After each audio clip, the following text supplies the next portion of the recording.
army of Minas Morgul has been unleashed. Osgiliath is now the last defense between Mordor and Minas Tirith. Yeah, I think this is also like a hard mission. Osgiliath, once the jewel of Gondor, is now but another battlefield in the war between shadow and light. Yeah, basically this was a failed defense.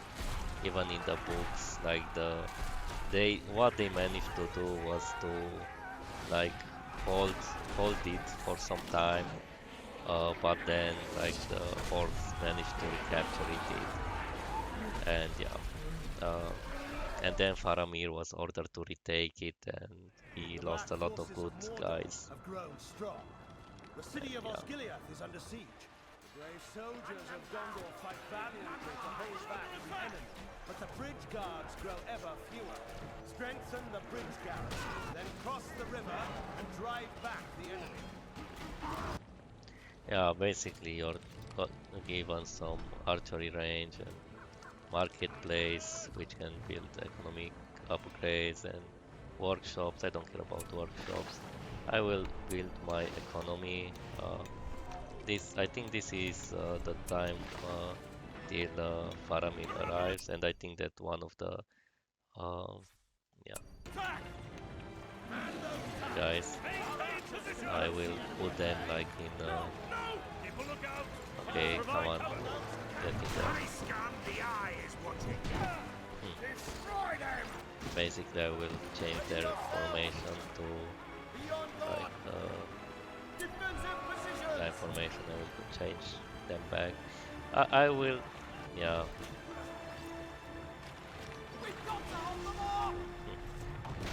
Basically, well, it's really bad. Like they pummel you non-stop, and it's a bit hard to do, but actually it's not that such a problem. Basically, you don't really have to hold the bridges. Like there is no loss condition if you retreat.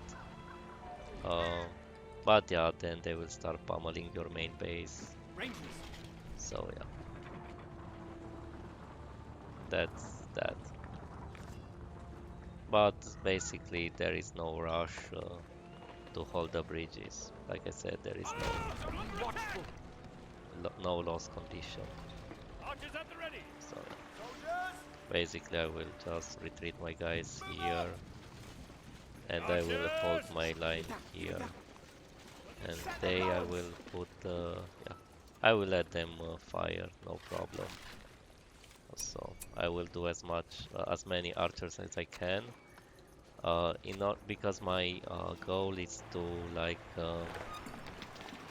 wow, they have a really big range.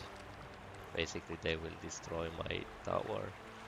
I wonder if I put like rangers, if they can no, I have both. But maybe if I put like rangers, they can, yeah, basically deal with it. So yeah, I will just build a lot of archers and hope for the best. Yeah, I don't care the fact that they basically reached the southern. Actually, I could conserve troops and basically pull my guys back, and then just build like a lot of archers and then rangers, because yeah, rangers are quite overpowered. What makes them overpowered is like the range they have. This is what makes them very overpowered. Like, and also the ambush ability that they have. Basically, they can ambush anything. So yeah, and these guys are really tanky. But I will try this Wow. They almost like done.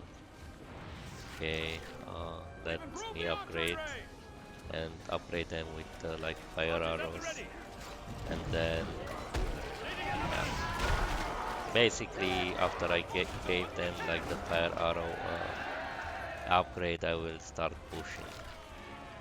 Also, when like Faramir will arrive, it will be easier. One thing I kind of don't like about Gondor is the fact that you have to wait like a lot in order to get your upgrade. But one thing that is good is the fact that you are not yeah, you are not like uh, you don't have to build units in order to yeah in order to be able to access upgrades. Of course, like fire arrows, you still have to. And here, basically, I could do like I cannot do. I thought that I could be really smug and do some really nice stuff. But basically, I will take these elves and yeah, just push for this. Come on, guys. What are they doing? Really? What are they doing? I cannot... Yeah, I don't understand what they were doing. Like, they were just running around like little girls. I really don't understand what they are doing. Yeah, and now archery range is like level 3. That's really... Yeah, they are keep running, like... What? That's so... That's so strange.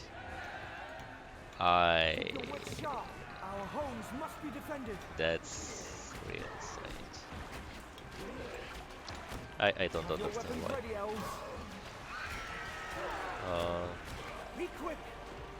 Can't I go over the bridges? Yeah, I can. So why can't... Yeah, I really don't understand what happened there. Like, yeah, I really don't. The enemy controls the northern bridge. Yeah, I know it controls, but not for long. Like, I will be able to... The enemy controls the southern bridge. Yeah, good thing there is no like lose condition when the enemy controls like a bridge. Or yeah. Stand ready, archers. Bows. I think that I still have a bit to do. Oh, basically I won't build melee units, so I will destroy it. And I want to see what the marketplace does. But not right now. I really need those upgrades. So I will keep it a bit. Actually, I will build a farm. Yeah. And then I will just slowly push with my archers. Watch for the enemy. Like almost all my archers have like flame arrows. Maybe one squad of archers doesn't. And then I will slowly push with my archers. And yeah. And Faramir will arrive. We won't really have much to do. Hopefully. But yeah, I'm just waiting to get my upgrades slowly. And I will not bring it here. The trebuchet, you don't have that upgrade also. Actually, you don't have either those upgrades. Yeah. Hey, it's okay. I will just slowly push towards one bridge. To be honest, I don't think you are supposed to like be able to really keep the bridges secured. Like, yeah, if you put like archers in the towers, then you could do that. like flaming archers. Why am I do that? Like these guys, I will go here. Or like these guys, I will upgrade and I will order them to go here. I don't, I mean, they are nice. I will just go for a more powered approach. Here you don't really have towers, so it's no point on me doing it. Let's see. Do I still have more that needs upgrade? Yeah, I know it controls the northern bridge. You get in. And now they will start dying. Because yeah, basically the archers will take care of it, and in order to make sure that I have like a full... It doesn't matter how many guys you get in there, basically they will still one-shot kill everything. So yeah, it doesn't really matter. Northern bridge secure. Yeah, this is why I hate those guys. Because they can do so much damage. Like, it's crazy how much damage they can do. Like, basically they almost like, yeah, they killed actually all my guys. It's incredible. They are so overpowered. Those ballista, flaming ballistas, I hate them.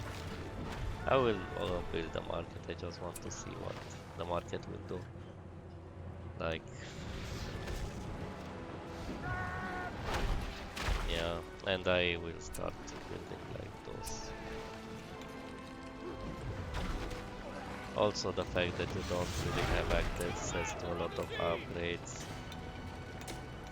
makes them really, yeah, it was a costly push. I couldn't have done that. It's nothing that I cannot like recuperate, but yeah. Basically now the enemy cannot take this bridge, they cannot take this bridge. Like, yeah, some enemies get stuck. Yeah, what I don't like about those ballistas is they have friendly fire. I will make them level 2. And then yeah, I can summon the reinforcements, but yeah, I don't think I will summon right away the reinforcements. I really want to like make my army back.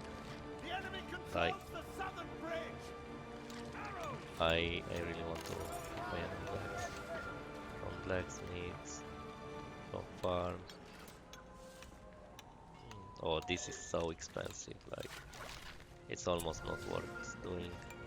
Yeah, they do, like, the economy is better, but yeah, I won't do it. I will just keep pushing for more rangers. Basically, the archers die as fast as rangers do, so yeah, not really a point to do it. Here you can also build another base if you really have the resources, but I don't think you really can afford to do it, so yeah. Also, these are like trash units, they don't really matter. And with the towers, even without flaming arrows, with like the bridge is protected, they basically cannot cross. They die before being able to cross, which is nice and it's pretty powerful. So let's keep building more rangers, and I will wait before calling to Faramir's army. I really want to make my ranger army. Also, this was a total waste of money, like 50% more iron production for blacksmiths. Basically, right now they do like then 29 ticks, so they will do 45, which I guess it's a big bonus, but yeah, if I didn't lose so many, I would have done it. But yeah, basically I want to have a very strong ranger army. It will be much more interesting in a no squad lost mission because yeah, basically I cannot afford to lose that many guys, and this this one doesn't really know what to do. So, yeah, they kind of stop attacking for some reason or another. But yeah, still I keep pumping up archers in order to get to my desired level.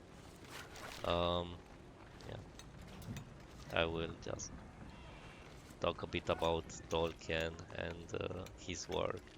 Like, yeah, Tolkien is one of my favorite writers, and one thing that it's interesting about him is the fact that he was a very devout Catholic writer, and also in his works he draw a lot of inspiration from the Bible theme. Like even the Battle for Middle Earth, it's heavily inspired between like the uh, theme of good versus evil from the Bible.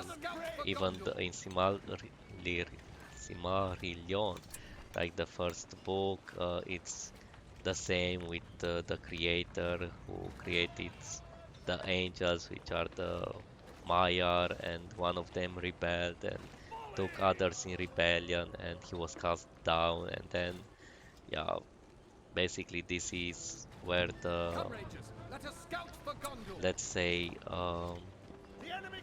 conflict between like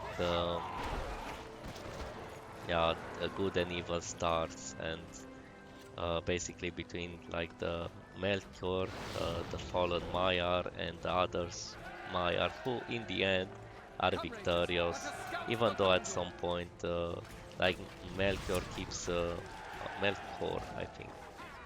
So Morgoth, no, Morgoth, I'm sorry. Morgoth keeps like manipulating humans, you know, and uh, elves. Elves in lesser manner because elves they are seen as a bit uncorruptible, but he does manipulate like humans, and in order to basically make his plans to fruition. So he corrupts the human, at last a part of the humans, and the humans that are not corrupted, they stand and fight with the elves, and yeah, they are brave men, and yeah, it's a really interesting theme before this theme. Also, another thing in Tolkien work is that you don't really see a lot of magic, and most magic is like the power of words. Like words have tremendous power in Tolkien lore. So basically, yeah, the the words can make or break something. This is why Aragorn takes like the army of the dead. They are like undead basically because they didn't keep their word. So they were cursed, so they would wander forever because they didn't keep their word. Which is a very interesting theme, that's for sure. Like it's a very very interesting theme. This like um, power of your words, and it really makes you think about how much power like our words can have, like what we say in yeah, in everyday lives can have a lot of power, uh, and we can like encourage someone or discourage him. We can make someone feel better or worse about themselves. uh, we can help people like go from suicidal thoughts to actually enjoy his lives, or you can make like a perfectly normal people just have a lot of suicidal thoughts, all with the power of words. So yeah, and yeah, these themes that were heavily inspired by the Catholic upbringing that he has are very like let's say prevalent in his words. Also, like another interesting that things that is taken from like in a way from the Bible is the fact that like Morgoth can never create; he can only twist something that like I think it was Ayur, or I, I I might mix with no, Iluvatar. I'm sorry, I mix things with like StarCraft. Iluvatar had created like basically this is the theme, like the bad guy, the evil guy, the ultimate evil can only like corrupt what others create. Um, and yeah, basically how the devil can only corrupt what God had created. Like he can corrupt humans to make them do despicable things and so on. But yeah, he cannot create humans. He cannot create anything. He can only take what's already created and just twist it. This is what even in our world the devil can do. Uh, he cannot really create. He can only twist.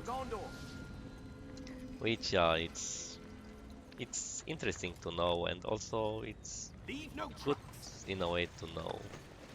And now I can form the army to basically reinforce me, and yeah. I will mostly use like the knights because if the enemy, and I will try to go here and take this base with his army. Like now we have like double the army. um, yeah, this is why I wanted to make a lot of rangers, because now I can really have like double the army. And I think that in order to make my upgrades quicker, I will invest in this like iron ore production, um, because yeah, now it might be worth it. Like let's see how many. 32 actually is not that worth it, but it's well, in a way it's worth it. And what are they doing, like these guys? The AI is so strange. Like this is so strange, like the AI sometimes, how it works. Like they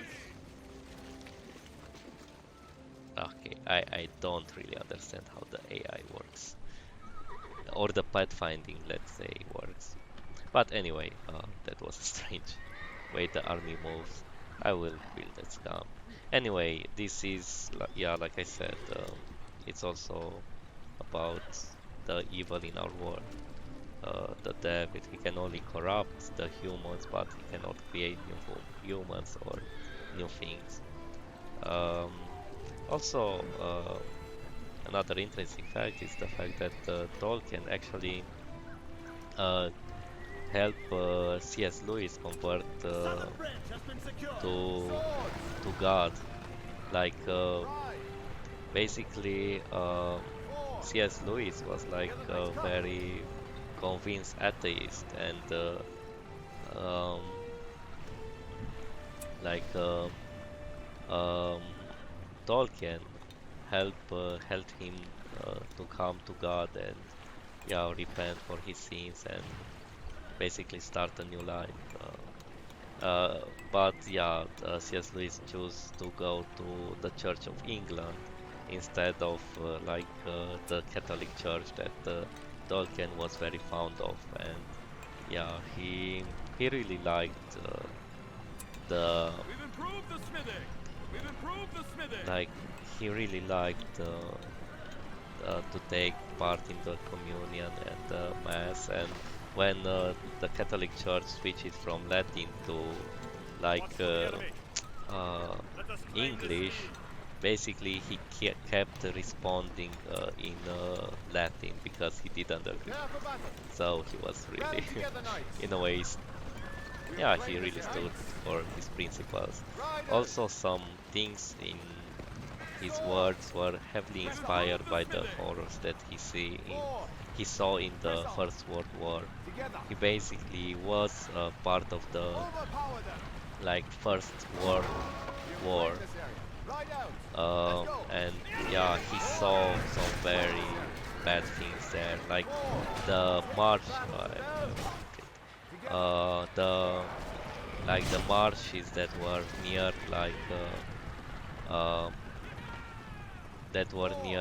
uh, Mordor, was actually inspired by the. Did I lose some guys? One, two, three, four. Basically, what they were inspired by the Battle of Somme, in which, yeah, it was a very rainy period, and in that battle, a lot of like corpses just, uh, yeah, were basically a lot of corpses were like um yeah, they were like floating around and decomposing, and yeah, it was really bad. And this like his experiences in the First World War was the one that it, uh, it was the one that really, yeah, um, influences his works, and like his understanding of evil, and that understanding of evil that is presenting in Tolkien was also heavily influenced. It was what heavily influenced it, his writing in Tolkien. Also, the book that basically started all was I think I will kill the Nazgul. The book that basically started all the Hobbit was written first like a child's book. Like it was supposed to be like a child's book, and then he grew fond of it and expanded like the universe, the Lord of the Rings universe, which is pretty cool. Because yeah, in the Hobbit, it's really like you can really see that it was basically built for children, uh, not for not for adults. While in the Lord of the Rings series, you can see that it has more mature themes, and it's maybe written more for like adults than yeah, than kids. Yeah, which is okay. I mean, yeah, this is why they are enjoyable, because yeah, you can relate with a lot of things there. Also, he basically identified himself like with a hobbit, in the idea that yeah, he was a guy who liked really simple things, like taking a walk, having a good meal. Yeah, basically he enjoyed having like a peaceful life, which is, yeah, I guess a very nice way to actually live your life, like a hobbit. I will also take Faramir, and I will bring him here. Also, the Nazgul has returned in order for him to gain a level. Even though, yeah, I really need to bring him to level 6 because I want like the armor that he will give. Also, Steady now. yeah, it's fully upgraded. And yeah, the Nazgul goes for this thing. I think he will destroy my catapult, it's okay. Improve the smithing. It's no big deal. Like, really no big deal. Yeah, the towers will deal with it. I will need some more towers. And yeah, in order to make my defense.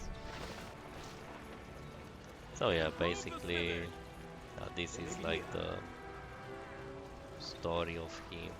I will put them all in control group and some fun facts. Also, if you press A while ordering them to move, they will basically attack move. So yeah.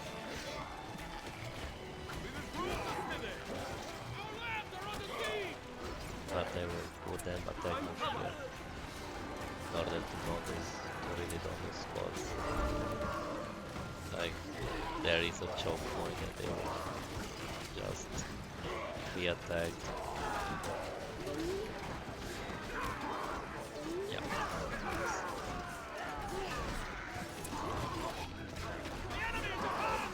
I cannot pass the balls here.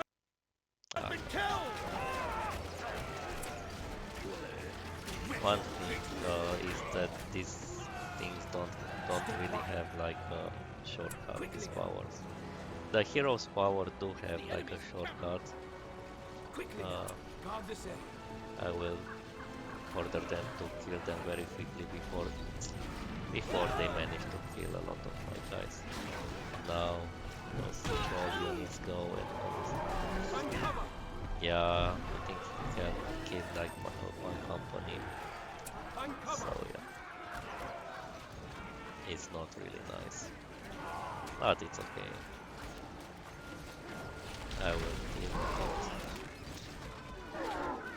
I guess I should have brought my cavalry also. But yeah, basically, yeah, the idea is that his words were heavily influenced by Christianity, which is really nice to see. And yeah, I mean, in a way it's very educative, these things. Also, one thing that is relevant regarding those books is like the dangers of being prideful. Like a lot of the bad things that happen in the books are really because of the pride of the people. Like the people are really prideful, and this is their downfall. Like who was which was what like I think Durin was one of the guy who brought a lot of misery. Oh, I lost the spot. It's okay. Was one of the guys who really had a lot to suffer because of his pride. Like his pride was basically the downfall of his and his family. Um, like Morgoth curses Húrin, his father, because he fought alongside him. But yeah, a lot of what happened was basically because of the pride, of his pride. He was too prideful, so he refused advices, which were good advices, and yeah, he was too prideful to accept help, and yeah, this was one of the things that were led to his downfall, which can have like a very powerful implication. This can have like a very powerful implication. like the pride can really bring ruin to people because they stop listening to good advice that they receive. They basically stop, yeah, they stop reflecting to see if what they are doing is right and or wrong. They stop doing that. They are just, well, yeah, what I'm doing is good. Just keep doing that. They are really wrong. And I will lose maybe another squad. Yeah, I lost another squad. Yeah, but yeah, basically Pride it's one of the greatest scenes, even though it's not really presenting like that. And I know that in a lot of churches, like the great scenes are uh, like immorality, sexual immorality, sexual promiscuity, and yeah, a lot of other things like that. But basically, he almost killed like, or maybe he did kill like a ranger unit just by himself, by his dying animation. Yeah, basically, but pride is the biggest one because if you are prideful, you don't really accept that what you are doing is wrong. You don't really accept that you need like God in your heart because you cannot live without Him. You don't really accept anything. So basically, you reject the salvation offer that God is giving it to Him. So yeah, it's one of the, let's say, bigger scenes, even though it's not seen like that, because yeah, after all, you think of murder or other things like being greater scenes, and they are pretty powerful scenes, but yeah, Pride is also a lot very powerful. It's a very powerful scene because basically it makes you reject the salvation offer from God.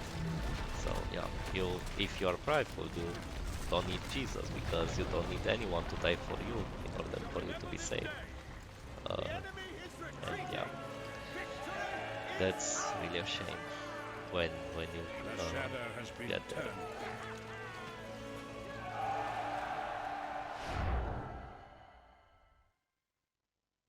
But yeah,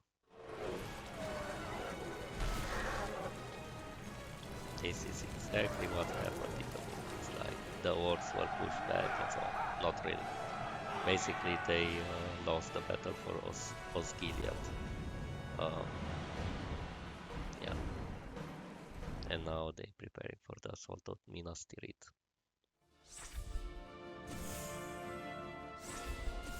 But yeah,